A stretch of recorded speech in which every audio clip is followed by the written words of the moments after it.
Bismillahi ve bihi nesta'in. Elhamdülillah ve sallallahu ala Resulillah. Amma ba'd. Malumunuz 6 Şubat günü büyük bir depremle uyandık. Rabbim bir daha göstermesin. Allah-u Teala kainatı yaratınca kainatın bir parçası, bir zerresi olan yer küresi de yer küresinin içinde Allah-u Teala'nın takdir ettiği depremlerin oluşması da normaldir. Yani dünya yaratılalı yerin kabuğunun altında, yerin derinliklerinde şu an bilim adamlarının izah ettiği o fay hatları, kayan levhalar vesaire, bunlar önceden var olan şeylerdir. Dolayısıyla biz insanların aslında her başımıza gelen bir felaket, deprem olsun, sel olsun, yangın olsun vesaire, her bir felaket geldiğinde işte bundan dersler çıkarmalıyız diyoruz. Ve tabi bu hususla ilgili değişik yerlerde değişik din bilginlerimiz kendi bakış açısıyla bakarak bir şeyler izah etmeye çalışıyor. Evet, aslında depremlerden ders çıkarmalıyız. Hatta biz bundan önce olan depremleri, işte 66'daki Varto depremi, ondan sonra işte Erzincan depremi, Van depremi değil mi? Bingöl depremi, işte Elazığ, Malatya, işte 98'de miydi? Gölcük depremi, yani Marmara depremi dediğimiz. Yine hemen bir yıl sonrasında 99'daydı Allahu alem, yanlış hatırlamıyorsam, Adana depremi. Şayet biz o depremde enkaza dönen binalarımızın yapılışından dersler çıkarsaydık, belki bugün bu 7-8 şiddetinde olan depremde yaklaşık 10 ilimizi ilçeleriyle beraber tahrip etti, harabeye dönüştürdü. Oradan eğer ders çıkarmış olsaydı belki bugün bunları yaşamamış olacaktık. Dolayısıyla ders çıkaralım derken her birimiz kendimize düşen hisse oranında ders çıkarmalıyız. Ben sıradan bir vatandaş olarak, yani avamdan bir vatandaş olarak kendimce dersler çıkarmalıyım. O ayrı bir şey. Toplumsal olarak dersler çıkarmalıyız. O ayrı bir şey.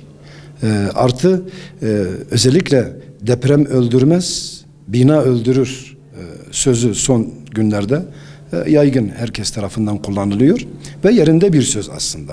Çünkü gidip gezdik, gördük, 2 hafta arayla, yani birer hafta arayla 2 kere gittim deprem bölgesine ve gerçekten o enkaza dönen binaları görünce dolayısıyla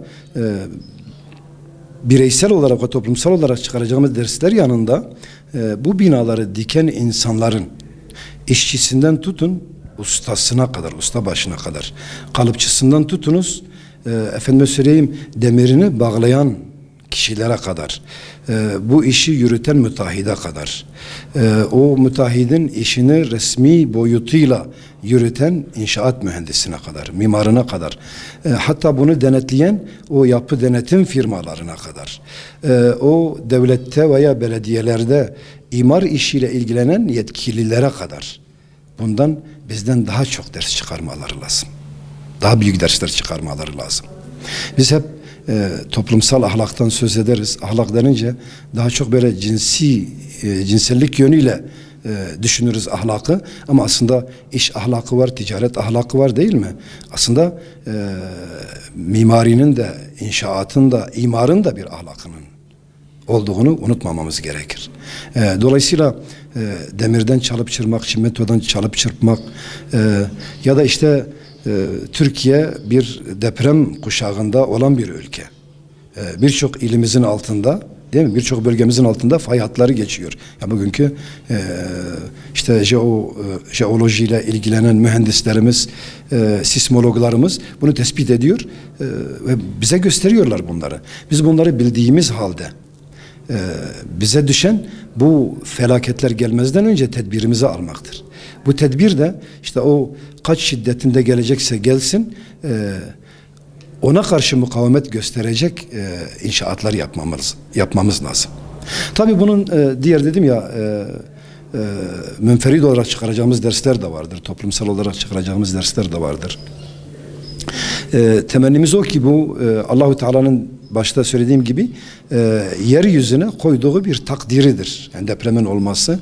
Yani bunu hemen getirip toplumun işte fısk-ı fucura dalmasıyla, toplumun işte Allahu Teala'nın emirlerini yerine getirmemesiyle bağlantısını yapmak ne derece doğru onu bilmiyorum. Fakat tabii biz Kur'an-ı Kerim'e ve geçmiş ümmetlerin yaşantısına, Kur'an-ı Kerim'in anlatışına baktığımız zaman bizden önceki ümmetler her ne zaman Allahu Teala'ya isyan bayrağı açmışlarsa, her ne zaman peygamberlerini dinlememişlerse, hatta bizden önceki işte Beni İsrail ümmeti peygamberleri onlara hak ve doğru yolu gösterdiği için onları öldürmeye bile teşebbüs etmişler. O kadar ki azmışlar, o kadar ki tuğyana girmişler. Allahu Teala bazen onlara güçlü olan düşmanlarını musallat etmiş. Başka milletlere başka helakler gelmiş. Mesela Kur'an-ı Kerim'de anlatılan Hazreti Lut Aleyhisselam'ın kavmi. Yine Kur'an-ı Kerim'de anlatılan işte Hazreti Şuayb Aleyhisselam'ın kavmi. Değil mi? Mesela Ad, Semud. Yani bunlar Kur'an-ı Kerim'de geçiyor. Tabi bütün bunlara yola çıkaraktan dileğimiz o ki bu Allahu Teala'nın bize ilahi bir gazabı olmasın. Bu bela ve musibetlerden sonra biz kainatın, dünyanın bir tek sevk ve idarecisinin olduğu kanaatine varmalıyız. Rabbimizi tanımalıyız. Ona boyun eğmeliyiz. Ve tövbe etmeliyiz. Dualarla belaya karşı durmalıyız. Eğer bu bir bela ise. Fakat inşallah Rabbim bunu bize rahmete dönüştürür. Çünkü böyle bir hedmin, enkazın altında ölen kardeşlerimizle ilgili Peygamber Efendimiz sallallahu aleyhi ve sellemin bir müjdesi vardır. Malumunuz işte Allah yolunda, Allah'ın ahkamının hakim kılınması yolunda şehit olanların dışında değişik hadislerde başka sınıfları da zikretmiş Peygamber Efendimiz.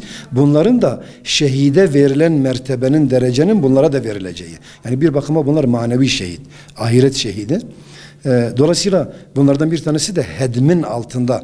Hedm dediğimiz enkazdır. Yani enkazın altında can veren. Yine Peygamber Efendimiz bir hadisinde hiçbir mümin yoktur ki kalbinde bir hem, bir keder, bir gam oluşursa, hatta vücuduna bir diken bile batarsa onun günahlarına kefaret olur. Kaldı ki böyle dehşetli bir depremde enkazın altında parçalanarak ölmek elbette iman ehli olduktan sonra onun bütün günahlarına kefaret olur ve o kişi belki de yarın biz ölüp Allah'ın huzuruna gittiğimizde Allahu Teala'dan o depremzedenin elde ettiği mükafatı, mücazatı gördüğümüzde belki temenni edip keşke biz de enkazın altında kalsaydık diyeceğimiz dereceye gelir. Dolayısıyla geri arkalarında kalan mal da onlara sadaka hükmüne geçer. Yani bu Peygamber Efendimiz'in bize verdiği müjde. Dolayısıyla Peygamber Efendimiz Aleyhisselatü Vesselam diyor ki mallarınızı zekatla korumaya alınız, yani kaleye alınız, hastalarınızı sadakayla tedavi ediniz, belalara da duayla karşılık veriniz. Dolayısıyla şu an elimizden gelen dua ve aynı zamanda depremzede olan kardeşlerimiz eğer göçmüşlerse bizim illerimize, ilçelerimize yani biz onlarla ağzımızdaki lokmayı bile paylaşmalıyız. Onların dertlerine derman olmalıyız. Onların barınmaları için elimizden geleni yapmalıyız diye düşünüyorum.